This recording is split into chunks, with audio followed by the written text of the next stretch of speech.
خانه ما سیل برد. اجازه شما نمون که بوشه. اجازه ما نمون که بود شما بشه سنگ زغال. این سیل خو نبخش ما دارم و نه درخت نه خانه را نه چیزی رو ما کل ما رو برد سر ما رو برد نه تا گسپند ما برد مرغا ما برد کل برد.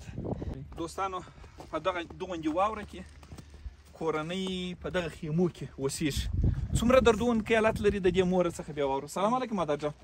خوب هستین؟ ساعتان خوب؟ برای زمستان چطور است مادر؟ زمستان ما دیگه نه تیر میشه خنک سوشتکاری زیاد داره. خود ما من مریض شدیم دیچ سینه هم گرفته دیگه نه تا کالای گرمانه داریم نه تا بنین داریم نه چوب داریم نه چیز داریم دیگه اینجا در خیمه وقت تیر میکنیم سماوات آتش میکنیم شو یک بشکر در پای خود ما مانیم دیگه 6 اولاد دارم یک شاور ریستافت دارم اونم اینجا جمع میشیم خواب میکنیم دیگه لباس آجل برای چی نیاز داریم مادر؟ آجل دیگه که یک چوب چرخ بخش ما شه یک کمی لباس گرم شه کمی اشتکای و سینه و بغل نشه زندگی ما خوب تیر شه.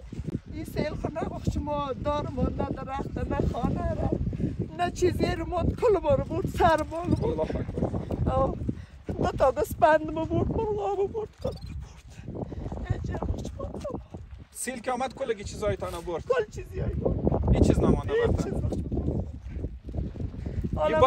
لباس زمستانی رو کمک کنیم چوب کمک کنیم خیر ببینید دیگه چیزی کمک کنیم خیر ببینید آباد ساباد باشه خدا کتی کل تجارا خوبی کنه کتی ما کمک کنه زمستان ما خوب تیر شه نداره برد نداره که پای کنه گفتم خیر است تو ایر پای کنم من اینی کلاوشار پای کردم گفتم خیر است مدا وقت ما تیر شه اشتکام کلش مریض است یو ماشوم د خپل د اصول د پاره بوټونه نه لري مور خپل د پښې بوټونه تاسو ورته وګورئ ورکړي دي چې د هغوی څه دي.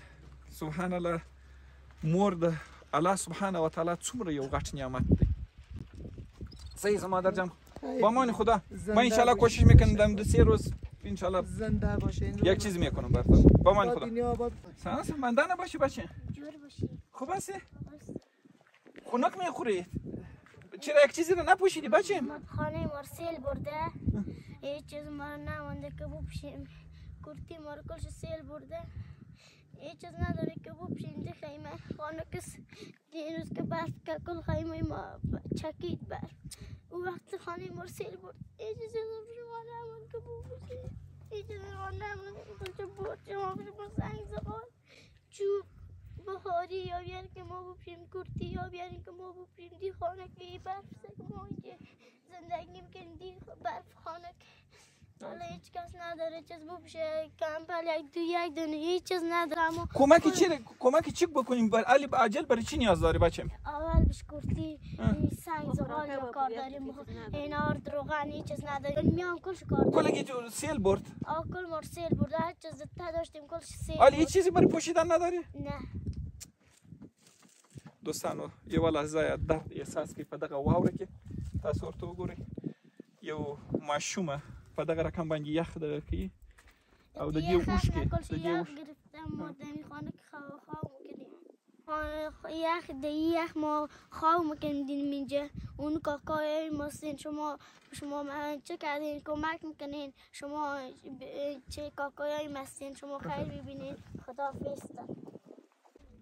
دوستانو ډیر سخت یخ دی دومره یخ دی چې لاس د بغل څخه نه لري. سلام علیکم بچیم خوب هستی؟ ساعتم خنک نمیخوری بچیم؟ مالخ نیست اگه کلاگی مرسل برده نه کرتی مانده نه یا کلا مانده نه یعنی بوتای خودم سیل کلاگی ندارم بوتای مادر مپوزه این بوتای مادر تفوشیدی؟ اگر شب سرد است من جفته هم دی خونه دوستان د پولاد زړه که طاقت ورته کولی شي کمک چی را بچیم عاجل کتید بکنم؟ ما کمک به این ضرر داریم که یکم بوت یا کرتی یکم چاری این چه باید که ما اینجا زمستان ما گرم تیر چه کلاگی مادر مریضی هفته کلاگی مادرت هم مریض است؟ مادر مریض سور داشت ولایت بردیم سینه این چی شده سینه بغل بود؟ دیگه برف و دیگه خونکی خوب طبعا که چیز میشه مریض میشه که خیمه یخ میزنن تو کمپلار دادیم کلاگیشتر پورا چی کمک لباس کاتت بکنم دیگه چوب دیگه چی چاری بوت کرتی یا که ما قدر زمستان ما گرم تیر شد انشالله مادر کمک میکن انشالله کمک میکن با امان خدا سلام علیکم سلام.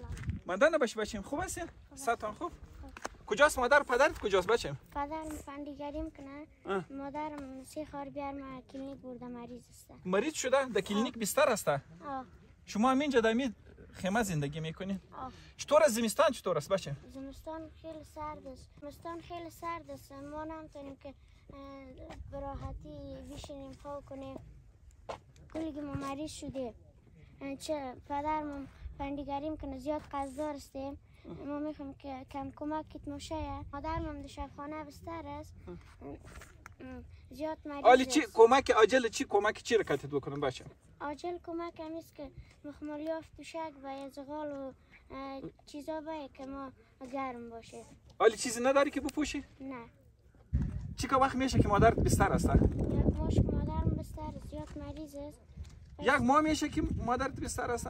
آلی که پول برات بتم پول برات بتم به خاطر دوای مادرت پول آلی مایتم که تداوی مادرت کنی خب باز دیگه کمکاره که برای کلگی میگم برای شما کمک میکنم صحیح است؟